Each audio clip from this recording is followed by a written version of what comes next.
All right, let's talk about the meat and potatoes, the one question that everybody always wants to know, and it is one of the most difficult to answer as a creative. How much do you charge? Well, there's a couple simple ways to identify this. Let's break it down. Now, the first thing to note is it always depends on what stage you're at in your business. If you're a brand new videographer, you're gonna charge something completely different from a very experienced professional videographer. So the first would be to identify which stage you're at in your business. Once you can identify what stage you're at in your business, it's important to know what your market is charging. So one of the best ways to do that is I'll use myself, for example. I can look to some of my other videographer friends that are in a very similar place to I am and ask them what they charge. In your situation, let's just say hypothetically you're selling a soap. We're gonna stay on this soap topic for some reason and I don't know why. And the average price for a soap similar to yours is $20. Well, then you know your starting price is roughly going to be close to that range. That's gonna help you easily identify what your ballpark looks like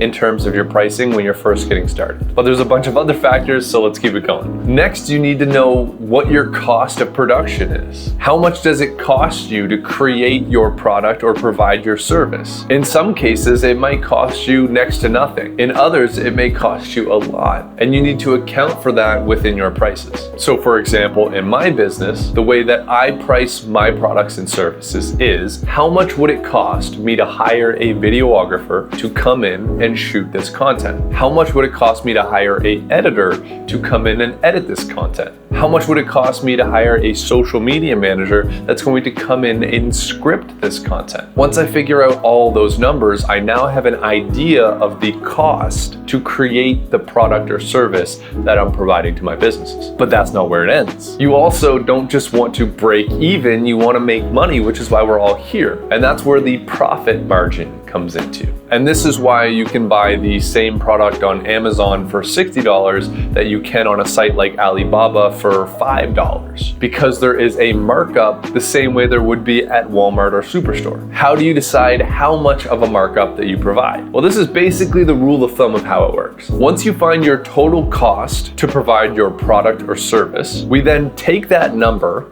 and a good starting price is normally 15 to 20%. You're going to take a 15 to 20% markup on top of that, and that's your profit margin. And it's important to know that this is not greedy. This is essential when it comes to essential when it comes to growing your business. You need to have profit because you need to be able to invest in more gear, have a float to be able to pay your employees in the future, or even have enough money for you to make your own living and pay your own bills while providing this service. Now, with that being said, you don't have to hire a videographer or an editor or anything that's within your niche. You could do it yourself and keep that as profit as well. But if you're not accounting for it, it's going to be incredibly hard for you to make substantial amounts of income and build a real business if you're not doing it the right way, which, trust me, I did the wrong way for a very long time. I made a lot of good money. However, the issue was I was pulling numbers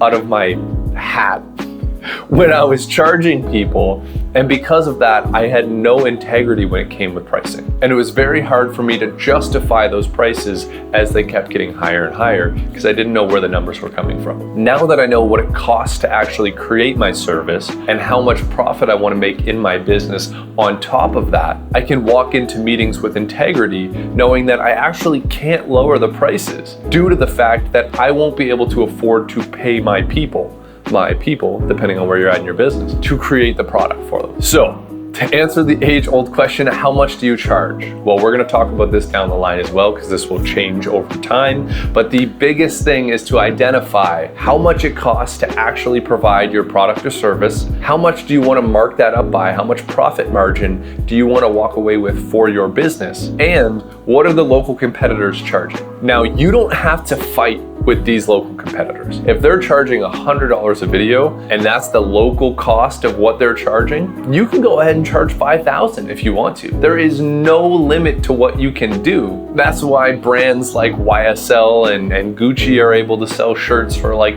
$1,000. Because if you can create the demand and the desire for your product, then it doesn't matter what it costs, people are gonna buy it. However, knowing what the average price is in your industry is only gonna provide value for you. And this next part is super important. I highly recommend, and this is particularly for services, okay? Not so much for products, but particularly for services.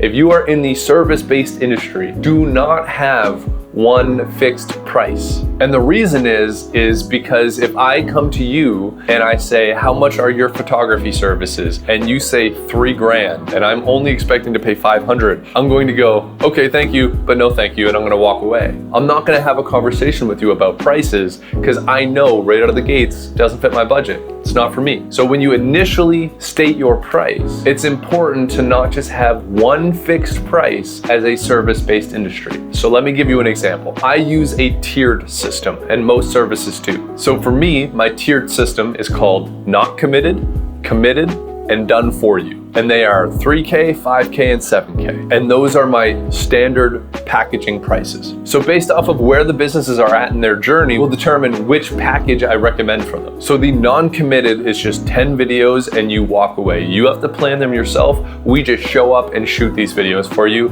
No guarantees, no results. Take them and do what you want. And that's normally for someone that's just getting started, that's not willing to commit to some of my higher packages, but they still want to test the waters with social media. Package 2 is called committed and is a 3-month retainer at 5K a month. So they're guaranteeing 15K worth of income, but the objective is I now have 90 days to get them results. And I know through my trial and error that it normally takes roughly 3 months for me to figure out, trials and tested, what is going to work for this client. That also comes with the fact that I'm scripting all of the videos for them, I'm shooting all of the content, and my editors are editing, which is a lot more work and a lot less stress on their side, but that ensures that I have control over the content and I can make sure that this content is successful. And then my done for you package is the same thing as committed. It is a 3-month, 7K retainer, except for now we actually bring on a social management person who is in charge of posting to all of their social medias. And the objective is to give them a range. So instead of them coming and saying, how much do you charge for social content? And I say $5,000 for 20 videos, they say, how much do you charge? And I say, well, it depends on your budget. We have different packages to meet different needs. 7K, 5K, 3K, this is what you get out of them, blah, blah, blah. This is the one that I recommend for you. However, and then this is an important statement too, however, it depends on where you're at in your business and what your budget is. These are just our standard packages, but I can actually create something that's tailored and custom to you. And the reason why I do that is because instead of losing out on a sale, it allows me to basically create a package that's tailored and specific to their needs. But for the most part, most people are gonna stick to the tiered system. Quickly switching gears for a second, I wanna know one more thing that's really important, which is when you're dealing with higher ticketed pricing, never send your prices in an email or send your prices through a DM. Always have a conversation either in person if you can, or on the phone, FaceTime at best. And the reason is because if you send your price in an email or a text, then what they're going to do is just see that number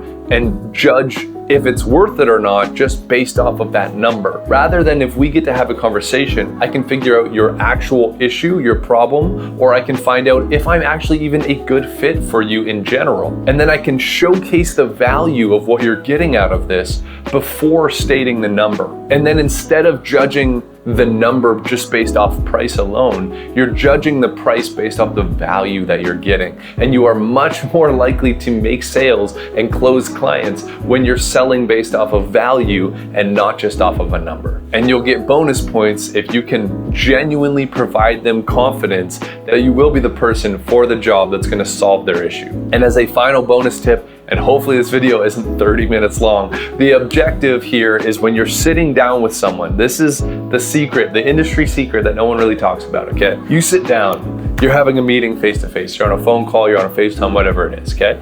And you're talking about your product or service and you're trying to sell them. You're not trying to convince them, you're not trying to blah, you're actually there to provide them value, okay? And it's just gonna cost money in exchange for that value. But here's the thing, they're not making their decision based off of the quality of your work or what you're providing them. They're making their decision subliminally based off of you. And that's why sales is such a tricky thing, okay? So when they sit down, they're looking at your mannerisms. They're seeing if you're confident. When you're speaking, they're actually listening to see if you're coherent and knowledgeable in what you're talking about. They're making their decision based off of if they like you, if they want to work with you and be around you, right? These are all subliminal things that they're making their decision on. They're sitting down and they're thinking, do I like this person? Do I want to be around this person often? Do I genuinely believe that this person is going to be able to solve my issues? Are they confident in what they're saying and what they're speaking about?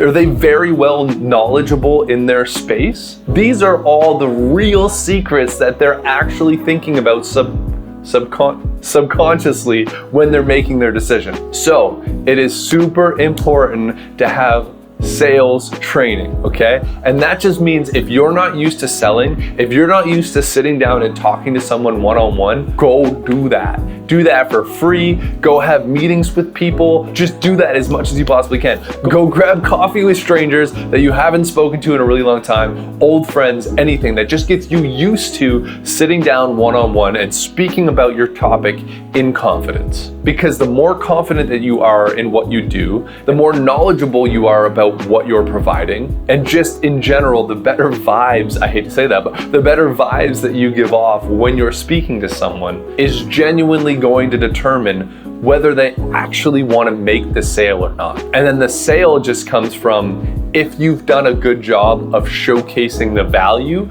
of what you're offering. And that's it. You can showcase the value if you can make it simple so that you have tiered systems for them to pick from. And if you seem like a likable person and trustworthy person, you're gonna make the sale every time. And I know that can be somewhat complicated. Hopefully towards the end of this video, it makes a lot more sense. But like, just be knowledgeable, confident, and a strong-minded person. Stand your ground when you're speaking and know in your heart that you're going to be the right person for them. You're going to be able to charge more money, make an amazing living, and build a sustainable business. So let's keep this going into how to find clients. Peace.